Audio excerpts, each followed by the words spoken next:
Okay, welcome to probably the last episode of Catch and Cook 2017. This was about a month ago, maybe 5 weeks ago. Um, yeah, I miss togging already. Season is pretty much over for the kayak. There might be some freshwater episodes, but we'll see about that. So here we're fishing about 20 feet of water. Asian crabs on 5/8 ounce tog candy jigs. And here I catch, in my opinion, the perfect size keeper.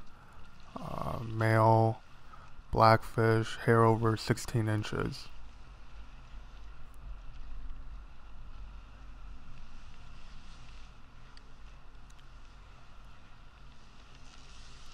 So this fish I filleted, kept the rack, but not the head. And we'll talk about that in a little bit.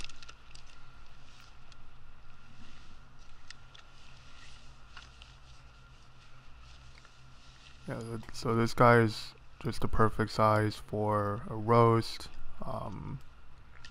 The fillets are tender, and we're gonna bleed them out by cutting down through the gills until the knife hits the backbone.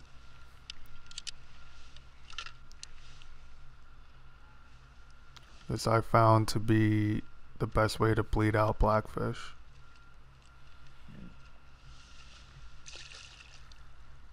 And there you see a nice bloom of blood, and within 5 minutes it should be bled out.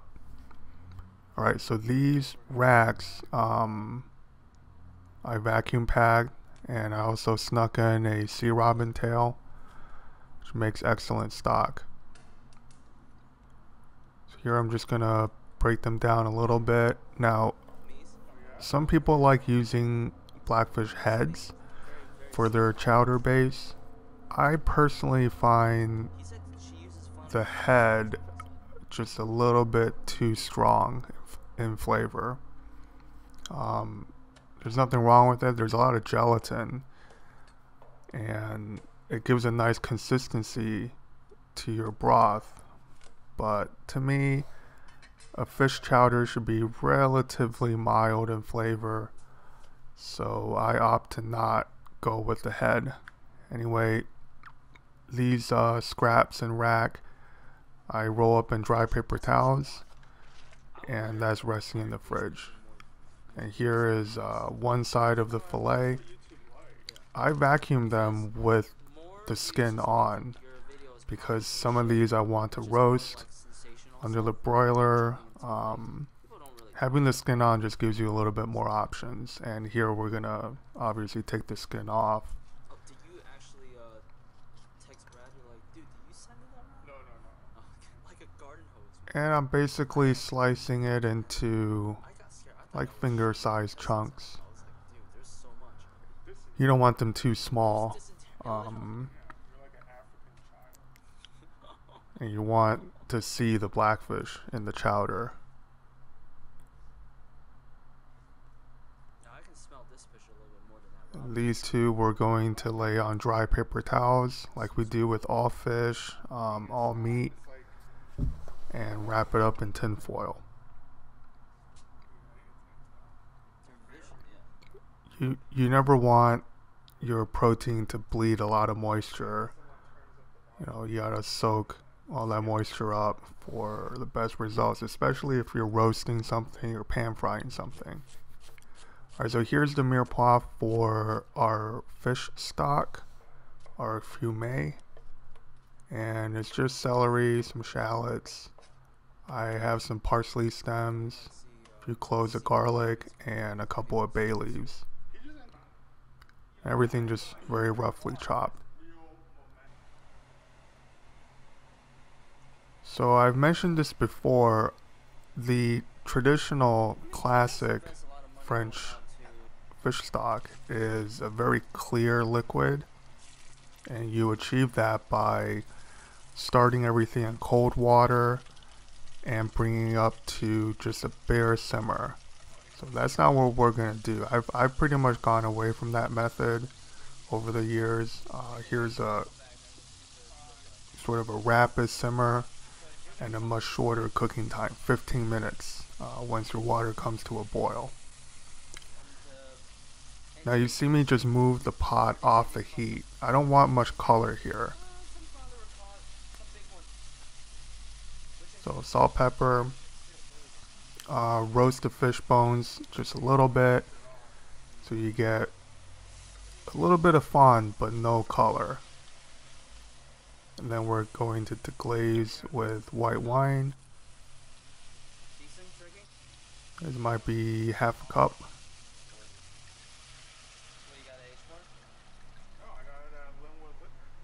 And here you want to boil the alcohol out.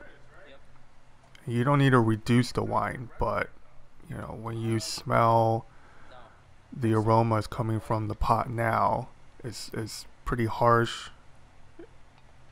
There's a lot of raw alcohol in it, and after about a minute or two, it's gonna start smelling pretty sweet. And here is when you pour in your chicken stock and water. I'm using just a few ounces of this low sodium chicken broth, and the rest is going to be water. Chicken stock is considered neutral, so you wouldn't use beef or veal, but chicken stock is fine, especially with seafood. So here is what I mean by a rapid simmer, and some of the liquid is going to evaporate and you just replenish it with water. While that's going for about 15 to 18 minutes, we are prepping the mirepoix for the actual chowder. So smallish dice on the onion and celery,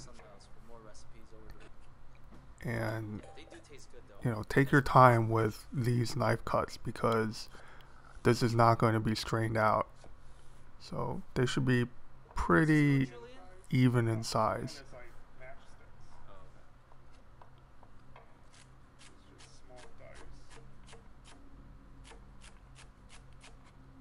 And there's quite a few ingredients in this dish, which is one of the reasons why I delayed this video for so long, just because I'm so lazy.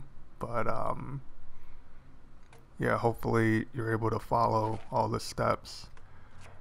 Here I'm including half a bulb of fennel, and you want to dice them about the same size as your onion and celery. And here we're going to large dice a potato. This is a Yukon Gold. Any waxy potato would do. This reminds me of culinary school, getting your knife cuts down. We use a lot of potatoes because they're cheap. Although, in my years working, I have never had to dice a potato. Maybe if I worked at a diner for hash browns. But a lot of other things I had to dice and julienne and, you know, have your basic knife cuts down, but never a potato. Anyway, we store those in cold water just to keep them from oxidizing and also to wash away some of the starch. And here I'm stripping 2 ears of corn of their kernels. And I'm surprised by how sweet this corn is. I mean, it's December. I don't know where H Marc gets their corn, but pretty good quality. Honestly, if you don't have access to fresh corn, you know, canned corn is completely optional. It doesn't add nearly as much flavor to your chowder. And here I have 2 strips of thick cut bacon. You can use pancetta. If you really want to keep the flavors pure, you can use just salt pork. And there's the mise en place for your chowder.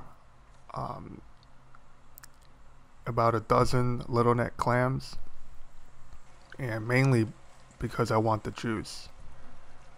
Alright, so here I'm straining the fish stock It's been rapidly simmering, light boiling for about 15 minutes.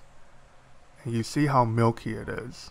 You know, this will never do in a classic French kitchen. But in my opinion, the rapid simmer method yields much better flavor. You retain the freshness of the fish. It's just a better product. I don't really care what it looks like. Especially in a cream soup, it doesn't really matter. Real nice. Alright, so here, splash of wine, and we're going to steam these little necks open.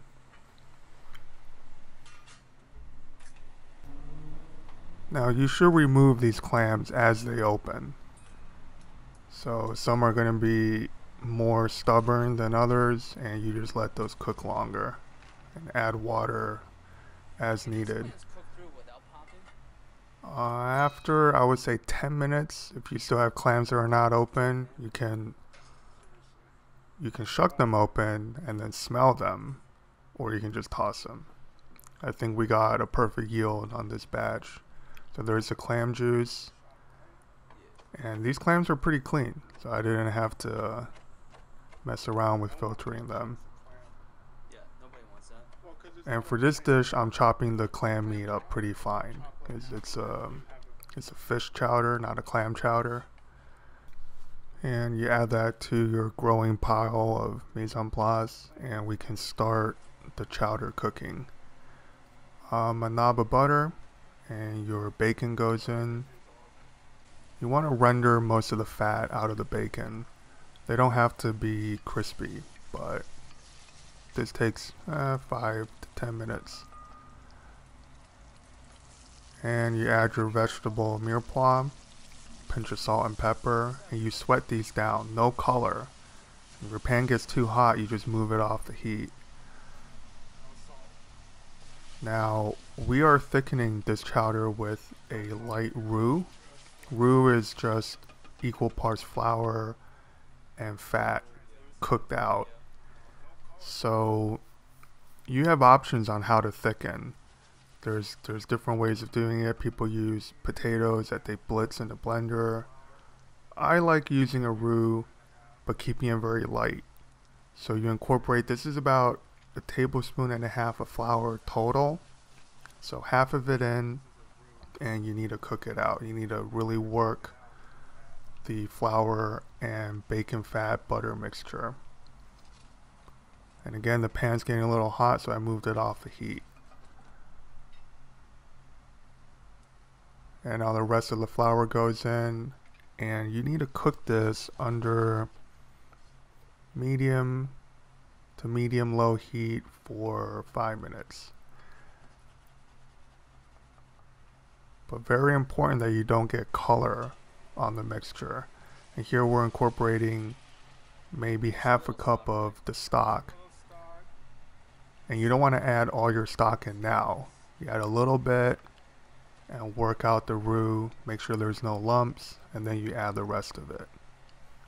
That's basic roux thickening 101. Now I happen to prefer a pretty thin consistency in a tog chowder. If I needed to tighten it up at the end, I would use probably a cornstarch slurry. Now the difference between a corn or arrowroot starch slurry and a roux is for cloudy, creamy dishes. It's going to turn whatever you're thickening opaque, and a slurry will keep it translucent. So there the potatoes go in, and that is our shot of clam juice. Now the potatoes should go in before your liquid comes to a boil. And in a separate sauce pot, I am reducing a pint of heavy cream by about 1/3.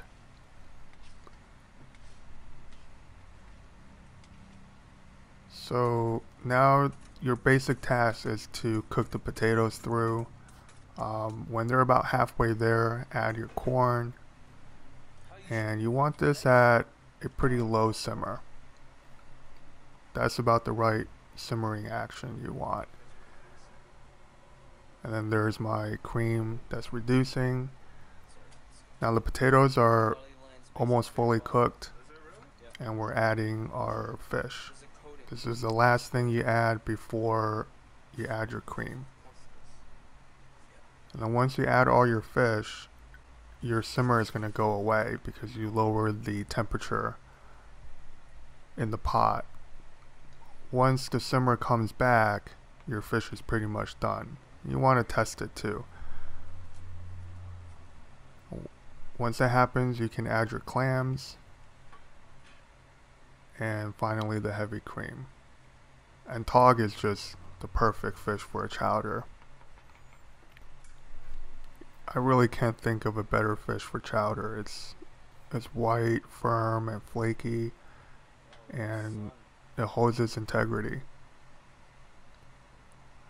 So the cream goes in, you see how light your chowder got in color, and I'm fine with this consistency. So that's up to you. If you like your spoon to stand up in your chowder, you just add more flour at the beginning when you make your roux. And here's the most important part. I'm tasting it and adjusting seasoning. And you want no surprises. So salt is a process where you're constantly adding salt. There was a lot of salt in the clam juice as well, the bacon, so you never want to be blindsided by how much seasoning is in your dish. Off camera, I've tasted and adjusted seasoning maybe a dozen times. Alright, so here I'm just mincing up some fresh parsley. That's the only garnish we're using. And we're ready to plate. So again, the pot is right next to our soup bowl, and you want to hit the middle of the plate with all the bits of your chowder, and then try to mount up a little bit of vertical height so the stuff is peeking out of the liquid.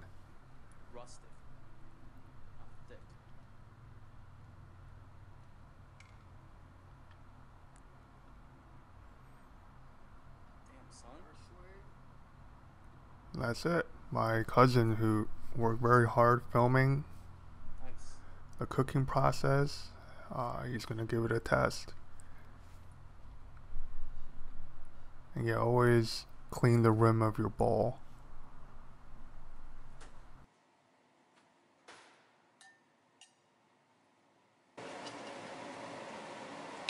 Oh man, look at that. Oh yeah. Got a shot on that? I did.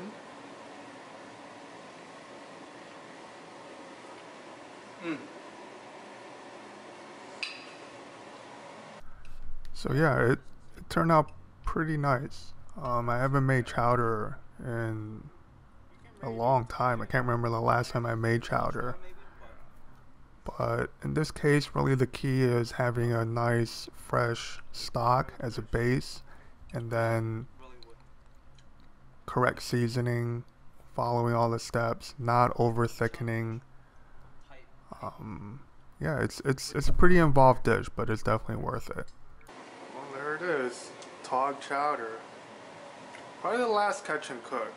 Maybe one or two more. Yeah. And then maybe some other stuff we can cook. Maybe some meat finally. Like a big braised oxtail. Everybody wants that Yeah. in January. Alright, I think I need to try some now. Okay, and there's a still photo. Let me know in the comment section below. I might have an opportunity to work with some game. I have friends who hunt, and they've offered me some venison, maybe some duck, and that would be a completely new thing for me. I have cooked some exotic game meats years ago for a restaurant week project, but yeah, let me know if that's something you'd like to see, and thanks for watching.